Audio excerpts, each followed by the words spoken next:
Salut gang de rouleau de dés, Papa DM, en moitié de sa faute à lui.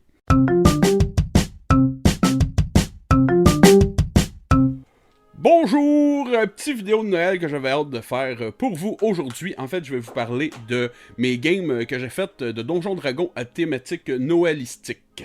Je me rappelle de ma toute première game de Noël que j'ai faite, c'était probablement genre en 2011, c'était dans une maison de jeunes avec des kids et j'avais préparé une super game que j'ai faite super souvent. Ça commençait que le groupe était dans la neige jusqu'aux genoux, ils marchaient et au loin ils apercevaient quelques petites lueurs. Ils se rapprochent pour se rendre compte qu'ils sont dans un village. Ils cognent à une porte puis ils tombent sur un gnome tout habillé de vert et de rouge qui leur dit...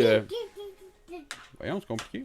Vous devez nous aider, là où on travaille, ça a été attaqué, on sait pas ce qui s'est passé, ils nous ont mis dehors, puis là ben, on n'a plus d'électricité, on chauffe au bois, puis c'est vraiment pas évident, on va tous crever, vite aidez-nous. Pour ceux qui n'avaient pas encore percuté, c'était des lutins de Noël. Non, ça sera juste pas possible, cette vidéo-là. Nos aventuriers courageux décident donc de partir voir ce qui se passe. Ils arrivent face à cette espèce de château-là, avec des grandes marches, un peu comme le devant d'une église que je l'avais décrit, mais en plus joyeux, puis avec du bois. Nope, ça c'est mon disque dur.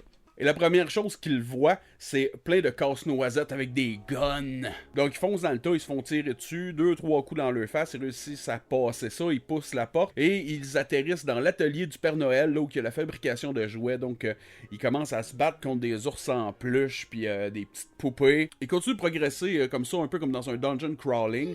Et là arrive un moment que j'ai trouvé vraiment merveilleux, c'est quand ils sont arrivés dans l'atelier d'un point de vue plus cuisine à biscuits. Et là, il y avait d'immenses pains d'épices qui leur sautaient dessus. Fait que là, ils commencent à péter les pains d'épices et très rapidement, il y a quelqu'un qui a dit « On peut-tu en manger? » Là, moi, je suis comme « Tu peux essayer. » Donc, il dit « Je le croque. » Il roule je sais pas quel numéro, mais à ce moment-là, j'ai dit qu'il réussit. Fait que, il me dit « Je le croque dans la jugulaire. » Puis là, ben...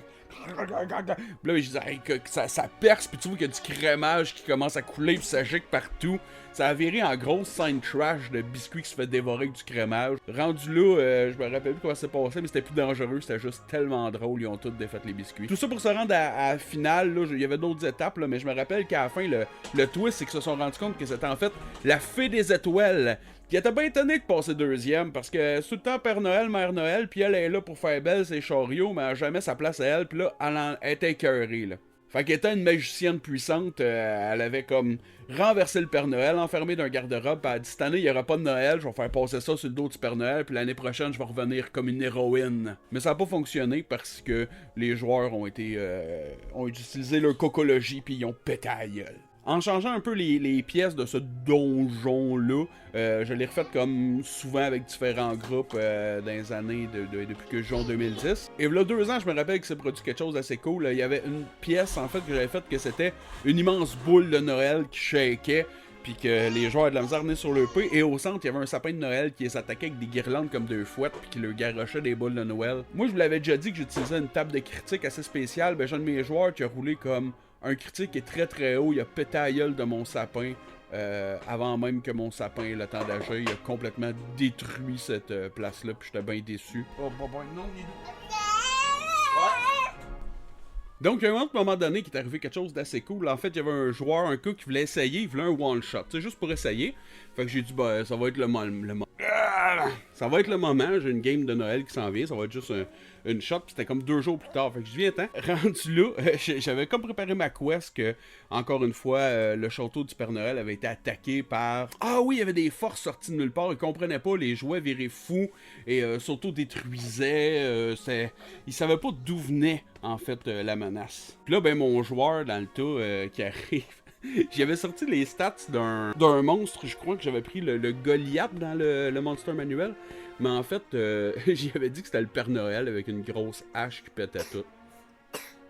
C'était vraiment cool parce que dans l'atelier du Père Noël, là, j'étais rendu, avec le temps, je me peaufine, il y avait comme des tapis roulants avec des boîtes qui se faisaient emballer, tu sais, fait que il se battait là-dedans, puis le Père Noël avec sa grosse hache était debout de ses tapis, puis il sliceait tout ce qui passait. Cette game-là avait été vraiment, vraiment drôle, là. Puis le joueur a accroché et on joue encore ensemble. Ça doit faire 2-3 ans, là, tu sais. Bah oui, avec la pandémie. Puis à la fin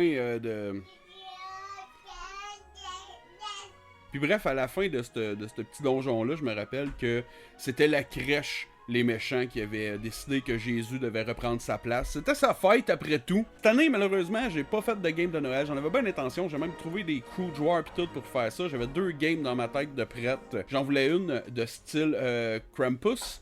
Tu sais, une petite famille d'un chalet dans le bois, puis ils se font un échange de cadeaux, puis là, ben, y a une bébête qui arrive pour les tuer. Ça aurait été comme un slasher, mettons. Je voulais utiliser le bon vieux Cthulhu Hack, que j'ai commencé à jouer avec ça à ce temps-là. Je trouve ça bien cool. Puis je voulais faire un classique donjon de Noël, mais là, j'aurais voulu faire quelque chose plus.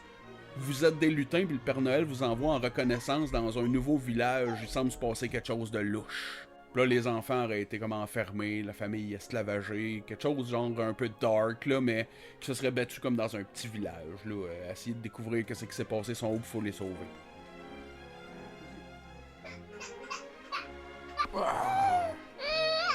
Mais où t'as ça? Ah, t'as terre là-bas. So, that's it, les roulettes de dés. Je pense que dans la situation actuelle, c'est pas mal le plus que je pouvais vous jaser de, parce que clairement ça marche pas, mais ça va être mon dernier vidéo avant Noël, fait que j'espère que ça vous a donné des idées, que ça vous a au moins diverti un petit peu de me voir me battre avec ce petit garçon-là. Nope. Fait que joyeux Noël, amusez-vous, je souhaite ben de plaisir, ben de l'amour, puis des beaux enfants joyeux près du sapin. Ciao les roulettes de dés.